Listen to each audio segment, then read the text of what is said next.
Seattle 206723 here, everyone. And I got a question from one of my subscribers, Rvdecw. Even though Oregon State, Washington State voted Democrat for a long time, and given the facts that there are very few blacks that live in those states, and considering that they are both known havens for white supremacists, do you see anything that those two states voting for Trump, since there is a candidate who supports what a lot of people out there want?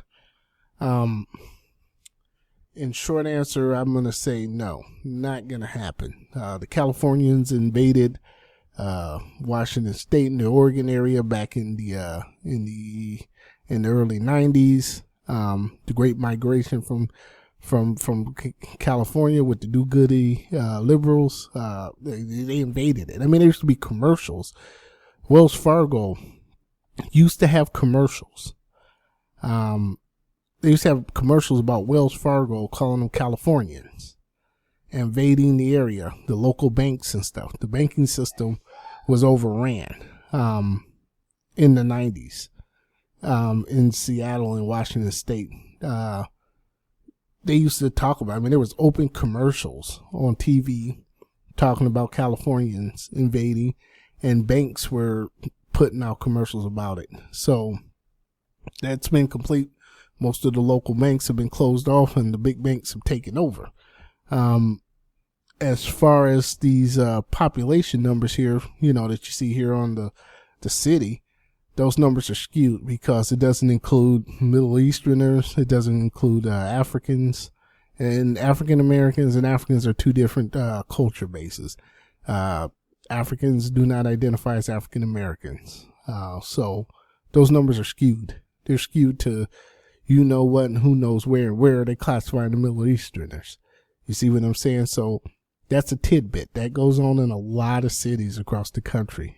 As the more come in, the demographics that you think are true aren't true anymore, because those people aren't even identified or representative of this census, but they're here in great numbers.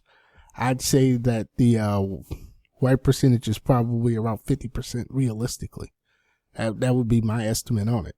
As far as Donald Trump, no, he doesn't have a chance. Like I was saying before, California invaded.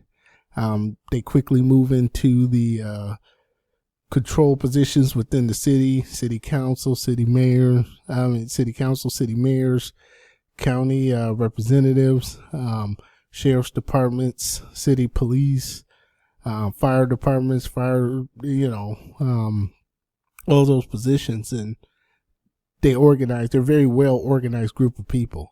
I mean, they've got indoctrination centers downtown that preach the gospel, just like on a Sunday. And they get all their people out to vote consistently. Their turnout rate is probably 95%. Easy. They get a 95% turnout on their base. So the people outside outnumber them, but they're nowhere near as organized. It's kind of like the gun folk, the NRA and everybody else is got a well-tuned machine, and the gun control people just don't have a chance. There are great imbalances within the state of Washington and Oregon in order to see any of these things overturned. At a local level, state level, there'll be counties that will get people out and turn out to vote, but it's not enough to overcome King County at all. Nowhere near. King County sways elections. They don't get swayed, so to speak. They sway elections, so not a chance. Oregon's pretty much the same way, except for on the outsides, on the outskirts, in the backwoods out there. The local control is a lot more, but you get into Portland, it's all the same. It's all the same gospel. So I'd say no chance there. Do not believe what they're saying. Now the demographics in Portland are probably different. In Oregon, Eugene, and stuff like that.